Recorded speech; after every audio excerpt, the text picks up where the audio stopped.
It's the story everyone's whispering about behind the polished walls of Hollywood because what started as a love story between Blake Lively and Ryan Reynolds is slowly unraveling into something much darker, something that feels less like romance and more like strategy, while the cameras keep rolling and the flashbulbs capture smiles that no longer reach the eyes. The truth hiding behind those picture-perfect moments might be the most shocking twist yet. Blake Lively was once the golden girl, the woman who could charm anyone with her grace, her warmth, and that rare blend of intelligence and allure that made even the most powerful men pause and take notice. Yet for all the attention she has received over the years, it wasn't beauty or fame that drew her into Ryan Reynolds' world. It was his mind, his sharp humor, the banter that felt electric and addictive, like they were two people who understood the same secret language. People around them could see it from the start. The connection that blurred the line between friendship and something deeper, something dangerous. She fell for the way he thought, for the way he could turn every moment into a performance, every silence into a punchline. And even though somewhere deep down she might have sensed that he was not built for the kind of love that lasts, she could not pull herself away because he made her believe that together they could control the story. They could define what perfection looked like. When the cameras started following them everywhere, they became Hollywood's favorite couple, the witty husband, the glamorous wife, the perfect match that could do no wrong. But perfection has a way of cracking when the lights go out. And for Blake, that image was everything to protect. Because it wasn't just about love anymore, it was about legacy, reputation, power. This was not a couple who lived privately. This was a brand built on chemistry and jokes and Instagram captions that made millions believe in the idea of effortless happiness, and yet behind that carefully crafted image, something else was forming a tension that no PR statement could fix. Because while Ryan played the charming everyman on screen, his humor off-screen started to feel different. Less playful, more pointed stories about him making offbeat jokes about Blake started to spread, like when he casually admitted to cursing her out in front of others like it was part of the act. People laughed, but there was something uneasy underneath. Some began to wonder whether the jokes were jokes at all or glimpses into something more controlling and dismissive. And while fans debated the line between humor and hostility, Blake kept smiling, kept playing the part because that's what she's always done. She performs even when the performance costs her peace. And now as whispers about tension between them grow louder, and the world watches to see if this once flawless couple can hold their ground in the middle of a courtroom storm that threatens to expose everything from their private arguments to their professional schemes. There's one question that no one can seem to answer: is this the end of Hollywood's most carefully constructed illusion, or just the next act? In a story where the real drama has only just begun. As the days turned into weeks, the silence between Blake and Ryan grew louder than any headline could capture, because what was once playful teasing had turned into avoidance. She stopped appearing. Beside him on red carpets, he stopped mentioning her in interviews, and fans started asking questions. Where is Blake? Why isn't Ryan there? And while tabloids began to fill in the blanks with rumors of trouble in paradise, those closest to them knew that the cracks had been forming long before the cameras noticed Blake had built her entire image on being composed, radiant, unshakable. But behind closed doors, she was facing a man whose confidence had started to blur into control, and whose charm had begun to feel more like manipulation. Ryan was always the one who knew how to win the room, who could make everyone laugh while steering every narrative to his advantage. But what happens when the person he's trying to manage isn't a publicist or a fan, but his wife? What happens when she starts to see that maybe she's not part of the joke, but the subject of it? Those who've worked near them say that Ryan's approach to his marriage has always been calculated, the idea that they would never work apart, that they always had to be together not out of devotion, but out of fear of losing control. And that fear wasn't limited to their relationship. It spilled into her career too, whenever Blake signed on to a project. Ryan would appear on set unannounced. His presence felt less like support and more like surveillance, his jealousy barely disguised behind polite smiles. He couldn't stand the idea of her being paired romantically with another actor, even for a role. The rage that simmered beneath his jokes sometimes surfaced, and it would leave her walking on eggshells, trying to balance his ego with her ambition. And that balance was breaking fast when a photographer named Richard Fedek entered the picture. Years ago, covering Ryan and Blake during their early days together, he noticed that what fans saw was a performance crafted for the lens, a play of affection and chemistry that rarely matched what happened once the flash was gone. He saw the tension. He heard the arguments, and later when he became the subject of their anger after snapping a photo of Ryan in his Deadpool costume, it turned into something darker. Ryan accused him of stalking, of crossing lines that were never crossed. The accusations snowballed into legal trouble for Fedek, and soon Blake herself joined in supporting Ryan's version of events, writing statements that painted the photographer as a threat. But when the case finally reached the courtroom, something changed. The truth didn't match the story, and eventually the charges vanished like smoke, leaving behind a trail of questions about how far Ryan and Blake were willing to go to protect their image. Fedek described Ryan as someone who thrived on control, someone who could twist a moment and make it fit whatever narrative served him, and he described Blake as someone drawn to that kind of power. She was young, impressionable, and she believed that being with him meant stability, strength, success. What she didn't see was that she was trading freedom for the illusion of safety. And even when she realized it, she couldn't leave because everything she had built was now intertwined with him. Years later, those same patterns are resurfacing, this time under the public eye, with a legal battle that has the potential to unravel everything. They've worked to hide. Blake's ongoing lawsuit has turned into a stage for something much bigger than justice. It's a fight for control, and it's a mirror of the marriage itself, filled with denial, strategy, and quiet desperation. While Ryan stays carefully distant publicly, he's still the driving force behind the scenes. According to those who have seen how the decisions are made, the subpoenas, the money, the aggressive PR tactics, they all bear his fingerprints. He's not defending her out of love, he's defending her because her downfall would be his. As well, the irony is that in trying to protect their brand, they've exposed the very dysfunction they wanted to hide. People who once idolized them as Hollywood's most grounded couple are now wondering if it was all an act.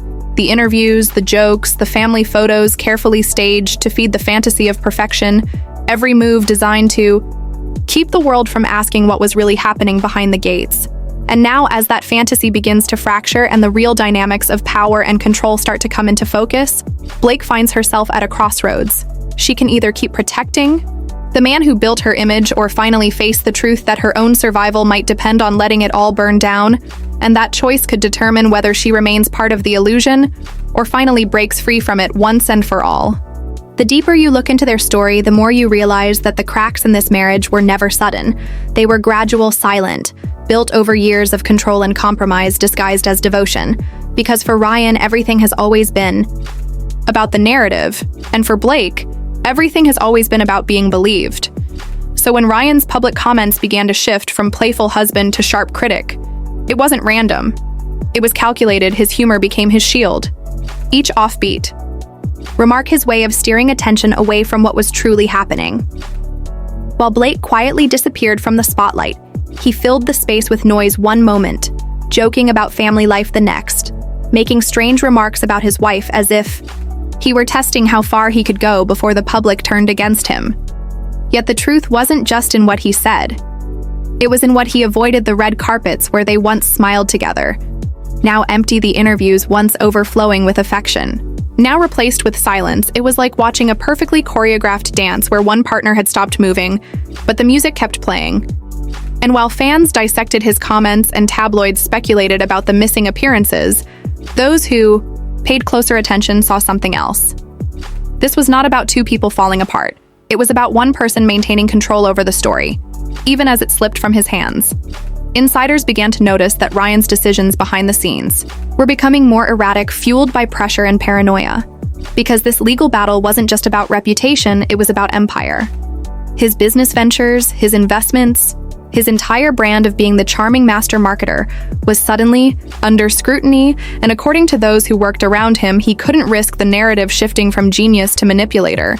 Every move he made was designed to redirect blame. Every dollar spent in litigation was a way to maintain control.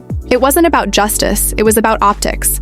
And Blake, in the middle of it all, became both his shield and his scapegoat.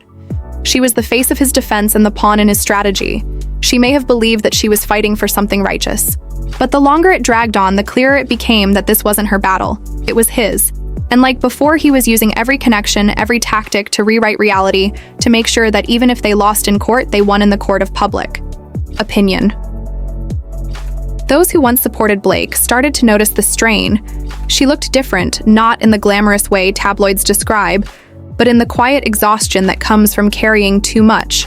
The lightness that once defined her smile replaced by something heavier, and in private circles whispers grew louder, that she was beginning to question the cost of loyalty, that maybe the same strength that once made her stand by Ryan was now the thing trapping her there, because leaving him would mean dismantling the empire they built together, the one that depended on the illusion of perfect partnership.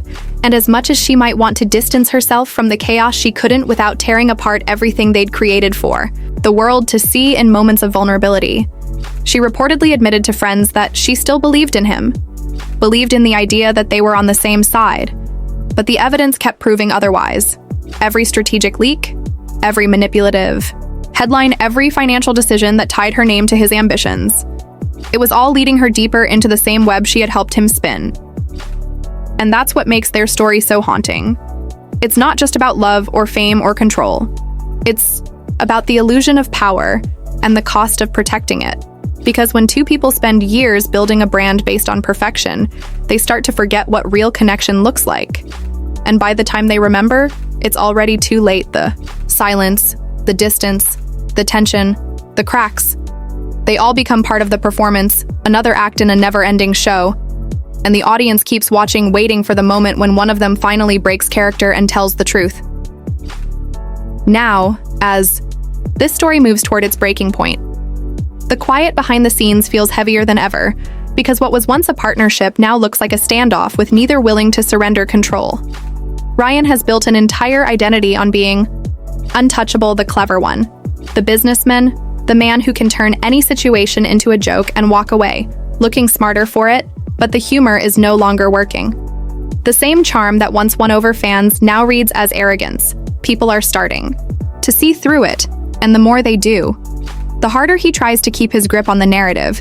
Insiders close to him say that he is frustrated more than ever, watching the audience shift their sympathy toward the very people he once thought he could outsmart. His strategy to blame everything on a smear campaign isn't landing, because the evidence of manipulation is too visible, the timing too convenient, and Blake, trapped in the middle, has to decide if she keeps protecting him or if she finally lets the story turn without her input. Because the longer she stays silent, the more the world assumes her silence is agreement, and that silence is becoming her downfall.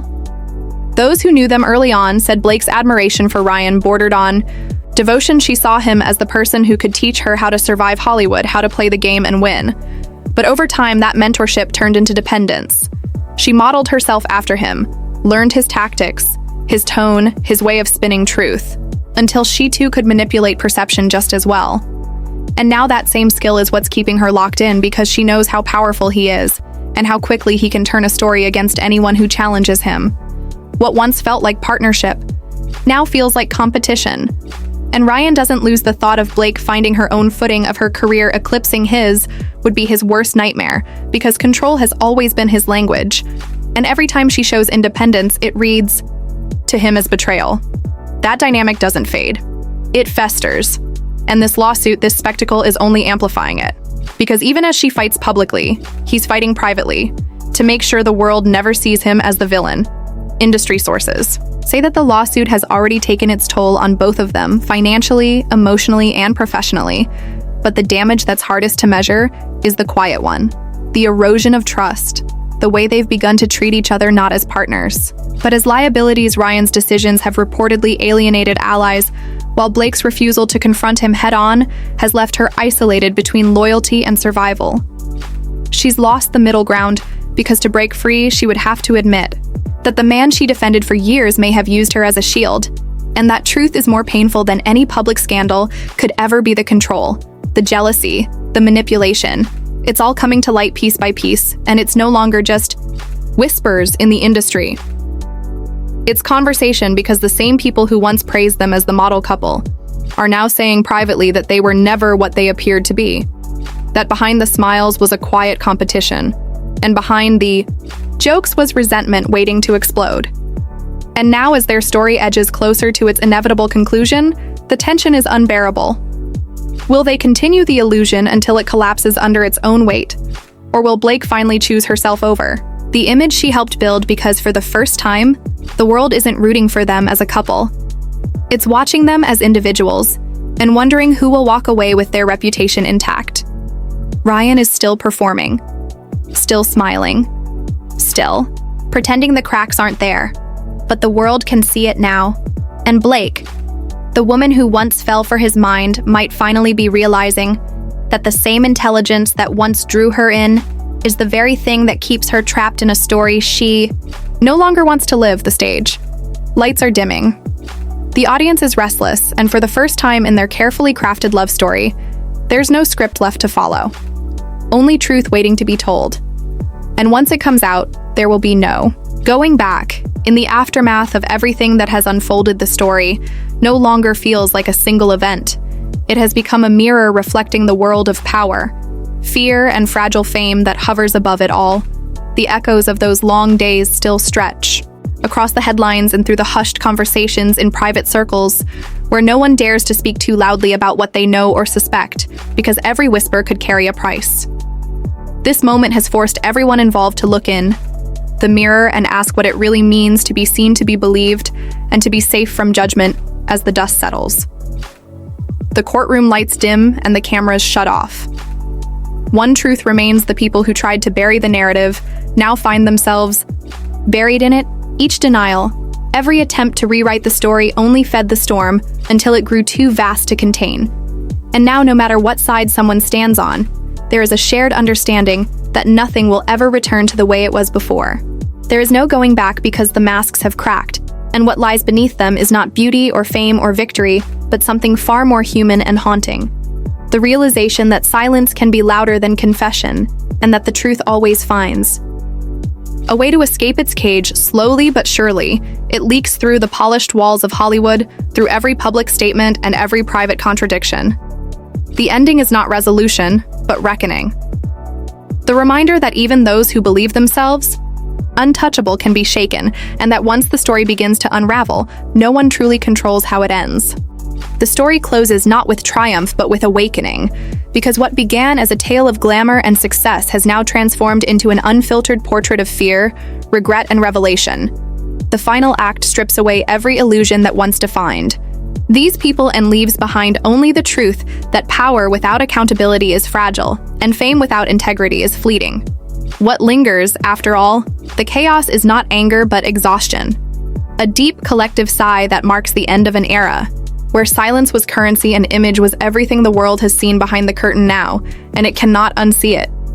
The glossy headlines that once shaped public perception have lost their power because the audience has learned to read between the lines, to question, to resist manipulation.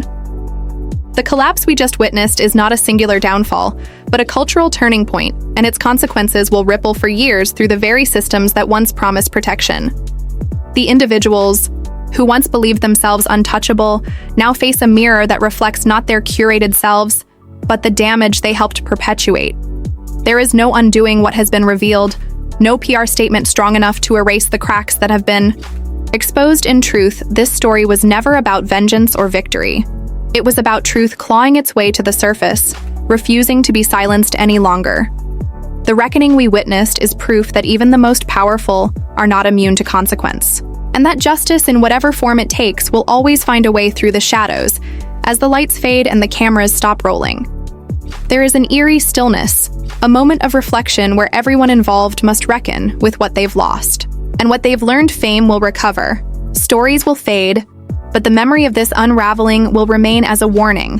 The cost of deception, the fragility of control, and the inevitable collapse of anything built on fear and denial. In the end, there are no heroes, only humans stripped of their masks, learning to live with what the truth has revealed.